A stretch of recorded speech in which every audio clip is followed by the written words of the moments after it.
Hello friends, welcome to Creative Medicine. In this lecture, we will learn about Now, clinical features of subdural hematoma.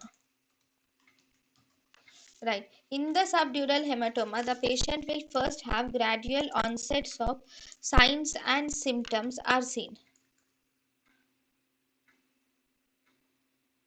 Right. Or there can be acute onset also. Okay, if there are gradual onsets of signs and symptoms, then that is acute subdural hematoma. If there is if gradual onset of signs and symptoms are seen, then it is chronic subdural hematoma. If acute onset of signs and symptoms are seen, then it is acute subdural hematoma. So first, in subdural hematoma, the patient will have headache which is constant and it is milder, and this headache is also unilateral, and in most of the cases it is lateralized to the size of the lesion.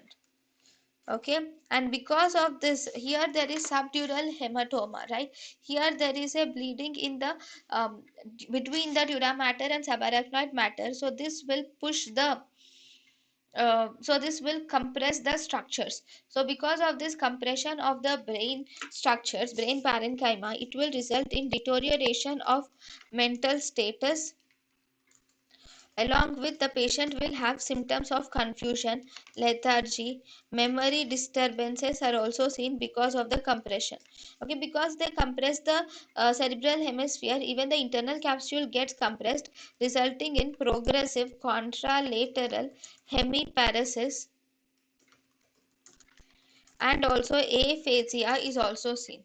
Why contralateral hemiparesis? Because if this side, the internal capsule is compressed, then obviously in the medulla there is crossing will occur, so as a result opposite side or contralateral um hemiparesis is seen along with the aphasia.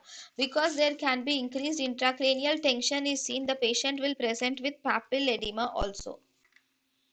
Okay, sometimes the patient can have other cranial nerve abnormalities are also seen in these patients with anopsia is also common. Then how are you going to diagnose a patient with subdural hematoma? For diagnosis, you do a CT scan is required for diagnosis, and the treatment of subdural hematoma, in the treatment you put a burr hole surgery can be done for the treatment of subdural hematoma. thank you and thank you for watching.